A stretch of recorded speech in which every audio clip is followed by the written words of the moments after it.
I'm Susanna Keith of Tech and Travel Moments, and we are so honored to be here again on our local Ride TV and our YouTube channel. As you know, in the past we've had great programs about technology and innovation and empowerment, and today we're going to be doing a segment about youth programs in our area, and I am so honored to have some incredible guests. So I hope you'll tune in for 5 to 7 minutes. Thank you. So now I'd like to introduce our first guest, Deb Barker. And Deb is the Executive Director of the Leukemia and Lymphoma Society chapter of Westchester and Connecticut. And I also have Maria Trusa of the Forme Medical Center. Did I say it right, Maria? Yes, you did. And we are so thrilled to have her here. The Forme Medical Center is a medical center that is just been around for a year now, and it's wonderful healthcare in a safe, beautiful environment. You can get a doctor that you feel comfortable with. So we're going to talk today about youth programs that both of your organizations are doing. So Deb, tell us about, I heard you have a fantastic scholarship program that's been done in different parts of the country, but you're very excited to really get it rolling in Westchester and Connecticut. Yes, Susanna. First, thanks so much for having me. Students of the Year is an incredible program, and not only is it an opportunity for scholarship for students, it's also an amazing opportunity for high school students to learn leadership skills, building a team, going and making asks, all things that they will use the rest of their lives. So we're very proud to be doing this here in our area and recruiting students to participate in the program. Oh, Deb, that is so exciting. So it's a great opportunity for students who want to have a career in sports or even media, because they go out there and they learn how to make the ask, right? Oh, absolutely. And you coach them and mentor them too, right? Yes, and they involve their families, they build a team, they market themselves, and truly it's skills they're going to use no matter what they do in their careers as they grow. And I have heard from people who have participated, every one of the students has learned amazing skills, and their parents have been very supportive of them as well. So tremendous opportunity, and then there is the scholarship opportunity as well. They can get $2,500 scholarship to use for college. Yes, tremendous all the way around. And Deb, what's really fun is you can involve the whole family, right? Because I think recently one of the super cool things about everything that's happened in our world is we've seen a lot of young children out doing lemonade stands or bake sales. So tell us, how can the whole family get involved? Well, and truly this is about the whole family. The student leads, but they involve their parents, their siblings, looking at their contacts as a family, as well as their contacts within the school and the rest of their community, clubs, whatever organizations they may be involved in. And that's another plus. They do learn to make the ask, and they also learn to manage their time and also manage other people. Wow, I wish I had learned that when I was young. That'd be fabulous. So I know one thing that's super cool is that you're actually talking to Forme Medical Center about trying to say, hey, are there any minority students that want to get involved? And why is that, Deb? Is there an issue with leukemia and cancer? There is. You know, it's difficult for us as an organization as well to reach that Hispanic market and get into, let them know about our services. It's a little bit higher incidence in children for their leukemias in the Hispanic community.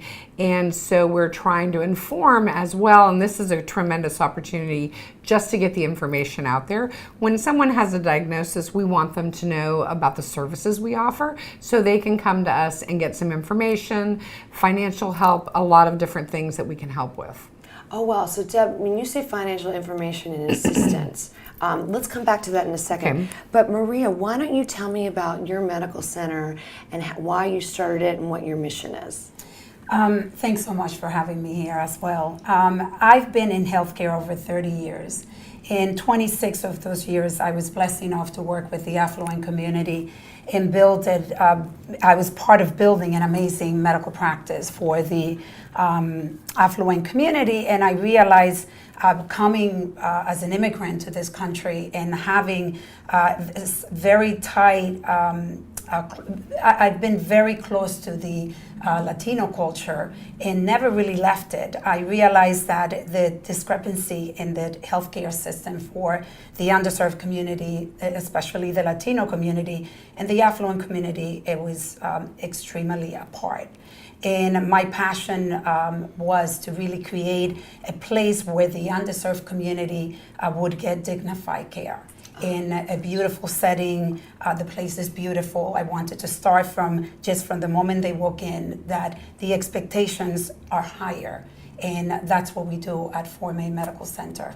I love it. So tell me, what kind of youth outreach programs are you doing? Because the one thing is, when I went to your medical center, I was so impressed by how beautiful it is, how comforting it is, especially for a teen to have their first medical experience alone. Tell us about some of the programs that you're doing in our area for youth outreach. So we decided to hire somebody that also has a lot of passion for the community, which is our Director of Community and Relations Gina Avila, who has tremendous connections with the Latino community, also has created very strong connections with the White Plains school districts, a lot of the colleges in the area, Westchester Community College, the College of Westchester, and we have decided, we're taking care of the family, but we also want to make sure that we mentor and that we encourage and that we become people that they look up to. That they can do whatever I can do, they can do. I come from this, the background as an immigrant, and I came here when I was 15, couldn't speak English, and I like them to understand, especially the underserved community, that it is possible. So we mentor them. We have an internship program, and we do this in healthcare with the providers, the doctors. They can work with realizing if medicine is something that they want to do. Oh, and we actually, a few of the high school students from White Plains High School have decided to go into nursing because of the internship programs that we've created at the group. Wow, that is just phenomenal. So what an inspiring story. So Deb, one thing, you and Maria, I wanted to hear what you two think. So what's really interesting about LLS is you're now bringing a lot of funding into the community. I had heard that you brought $1 million into Houston, which is pretty incredible. Yes. And that is a community where I lived and is very dear to my heart, for the Hispanic community as well as everyone, for those in need. Because I think the amazing thing about Houston was that hit everyone. And that reminds us that it doesn't matter where you're from or where you live. Right. You're never immune, and you must reach out and help your neighbor. So Deb, what kind of funding and things like that, when you mentioned that, what kind of things are you doing in the community? Well, we were very proud to offer $1 million of aid to hurricane victims because, one of the things from the hurricanes in Florida and in Houston was, blood cancer patients might have lost their medicine, transportation, all of these things. And so we were very glad to be able to do that. On a regular basis, we have copay assistance, we offer some travel assistance, and then we do free education materials. We are the largest provider of free education, blood cancer free education materials across the U.S. So all of those things, plus local resources, each chapter, which we're one of 60 chapters, keeps a list of other resources in the community to offer to people when they call as well, because we can't do everything, and so we try to partner with other people as well to make sure that we're supporting as we can. Oh, that's fantastic. And so, Maria, I think it's really fantastic that you reached out to LLS and the YMCA and other organizations. How do you kind of see that working?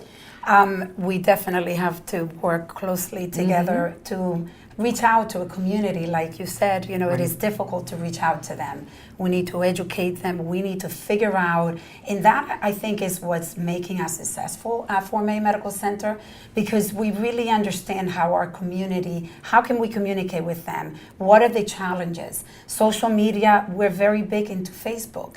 So we do a lot of outreach in Facebook, and we realize what are the videos that they like and don't like. And we are doing everything we can in healthcare to reach out to them, to educate them, to talk about preventive medicine. Yes. And we definitely, one thing that happened to us while we started our relationship is that unfortunately somebody very dear to us, one of our employees, a very young girl, mother of 3, got leukemia, and we're dealing with that. And I have to say that it was so comforting to be able to call you guys. Oh, I'm so glad you did. It's we realize how much more there is out there for the community, and I can tell you that our employee did not know, and when we realized that.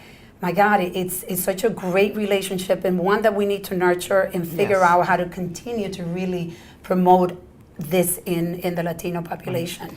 Well, and blood cancers are really non-discriminatory, which is a horrible thing to say, but it's across the board. Race, ethnicity, age, it strikes everywhere. And right now there's no way to prevent or early diagnosis. So, which is why we focus on research as well. And then support as they're going through treatments. Blood cancers are not, there's not a lot of people, but we're the number 3 cancer killer, but there's only about, I think we're the number 10 as far as diagnosis. So not many people, but it's very deadly. And that's why we focus on that research piece as well. Which is really critical. So, wow. So, ladies, I have to tell you, I am so inspired by the two of you. You're both amazing executives. I really appreciate your sharing your story with our audience. How would they find out more information about your organization, Deb? Like, where would someone find out about the Student of the Year or your other upcoming events? I think you have a Light the Night Walk coming up. Yes, we do. LLS.org. Go to our website. All the information there is. Plus, there's information if you know someone with a blood cancer on where to find resources and education information as well. Great. And Maria, what about you? As I mentioned, we're very big. We have about 6,000 followers already. And it's Forme Medical. And then our website is formaymedicalcenter.com. Great. Well, thank you so much. And I just want to say this has been really an incredible Tech and Travel Mom moment. I'm really inspired. We hope that you are as well. And we're always open to your suggestions on great programming. Thanks for tuning in and have a great day.